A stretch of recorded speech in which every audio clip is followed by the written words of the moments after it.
Imagine waking up to news that the United States, after months of negotiations, pressure, and political maneuvering, has suddenly lost the support of its own banks for a $20 billion bailout deal it desperately wanted to push through. Not for an enemy, not even for a rival, but for Argentina, a country the US once considered firmly within its economic orbit. And now that entire plan has collapsed. But here's the twist. This isn't just about Argentina's finances. It's about America's weakening influence, China's accelerating rise, and a tech crisis unfolding inside the world's most valuable chipmaker. These stories aren't happening in isolation. They're all pieces of a much larger shift in global power that is unfolding in real time, and the consequences are far bigger than most people realize. Before we dive deeper, if you find value in this breakdown so far, please hit like and share this video. It helps more than you know and keeps these deep dive analyses coming. The original plan for Argentina was enormous. $20 billion in financing from major US banks, matched with another $20 billion currency swap line from the US Treasury. Together, this would have created a $40 billion rescue package, big enough to stabilize Argentina's reserves, calm its currency markets, and give its government breathing room through a tough political season. But that plan is now gone. The banks, JP Morgan, Citigroup, Bank of America, have quietly walked away. What remains on the table is a short-term $5 billion repo loan that barely covers Argentina's upcoming $4 billion payment in January. That's not a bailout. That's a bandage on a bullet wound, and it completely transforms the original strategy. Originally, the US government and private banks were supposed to share the risk. With the banks retreating, that risk is being dumped almost entirely onto the US government. So instead of a market-based solution, Washington is left with what increasingly looks like a politically driven bailout, one pushed aggressively by Treasury Secretary Scott Bessent and fully backed by President Trump. Why the collapse? The main issue is collateral. Banks want guarantees, either from Argentina or from Washington. Without those protections, they aren't willing to commit tens of billions of dollars to a country with a long history of financial crises. So instead of betting big, they're choosing the safest, smallest option, a short-term repo loan that limits their exposure and keeps the risk on Washington's shoulders. But there's also politics.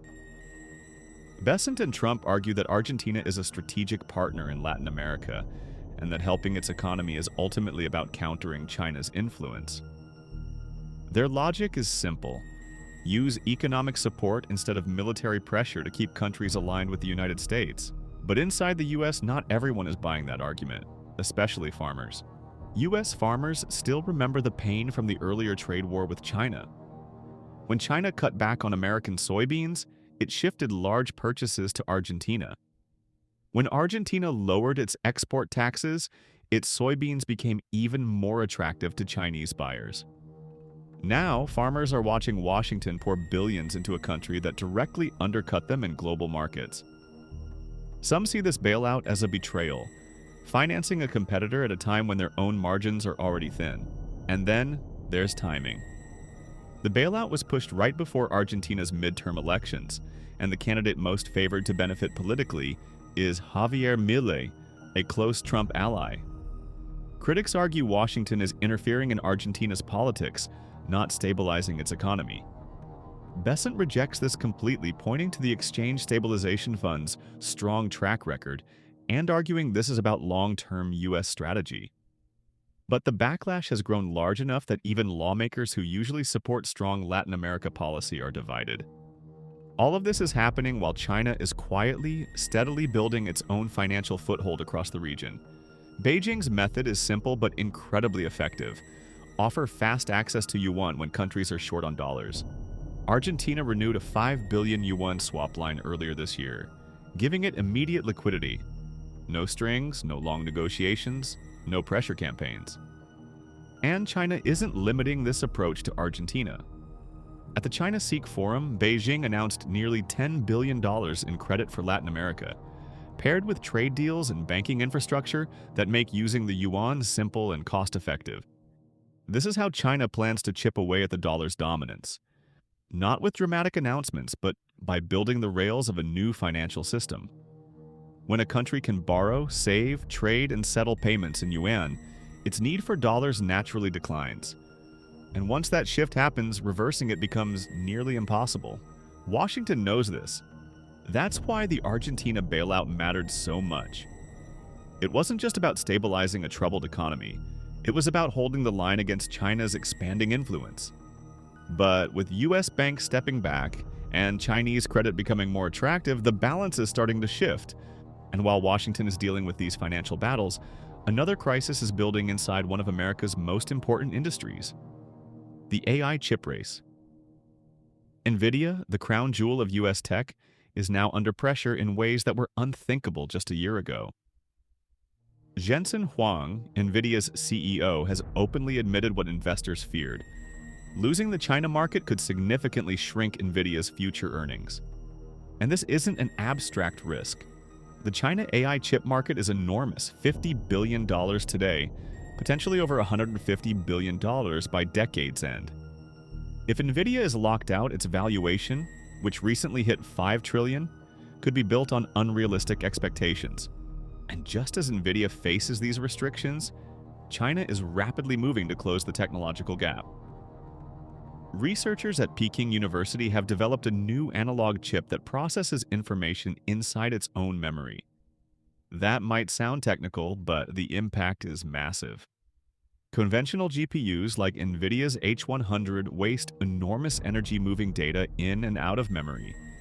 This new design eliminates that bottleneck and, according to its creators, could deliver up to 1,000 times more throughput and 100 times better energy efficiency while still maintaining accuracy levels suitable for real AI workloads. If China can scale this technology, and Beijing is pouring billions into doing exactly that, Nvidia faces a threat that goes far beyond losing sales. It risks losing its technological lead, the foundation of its entire dominance in the industry. And if China can build advanced AI data centers domestically, the US loses the ability to use chip exports as leverage in geopolitical negotiations. This is a good moment to ask you, what do you think is the biggest risk here? The bailout collapse? China's chip breakthrough? The AI bubble? Drop your thoughts in the comments because this conversation is far bigger than any single headline. Meanwhile, the financial markets are flashing their own warnings. The S&P 500 is trading at a price-to-earnings ratio around 28, well above historical averages. An overwhelming majority of fund managers say US stocks are overvalued. Even top voices like Goldman Sachs' CEO are comparing this environment to the dot-com bubble. Central banks are sounding alarms about overheating markets, and yet Nvidia has crossed the $5 trillion mark, a valuation built heavily on the assumption of endless demand for AI chips. But if China can no longer buy Nvidia's hardware, and if it starts producing competitive alternatives, those assumptions collapse. Nvidia itself has admitted future forecasts will exclude China. For a company so dependent on global demand, that is a dramatic shift. Taken together, these events form a picture of a world in transition. US financial influence in Latin America is cracking. China is reshaping the global currency landscape. Nvidia's position in the tech hierarchy is being challenged, and the dollar's dominance, which has formed the backbone of US power for nearly a century, is under pressure from multiple directions. The question now is simple but profound. What breaks first? Will it be America's influence over global finance, Nvidia's inflated valuation, or the dollar's status as the world's default currency? The answer will shape everything, from investment strategies to geopolitical alliances for years to come. As we watch these shifts unfold, one thing is undeniable. The balance of global power is moving. Slowly at times, suddenly at others, but always in the same direction, toward a world where the United States no longer sits uncontested at the center of finance and technology.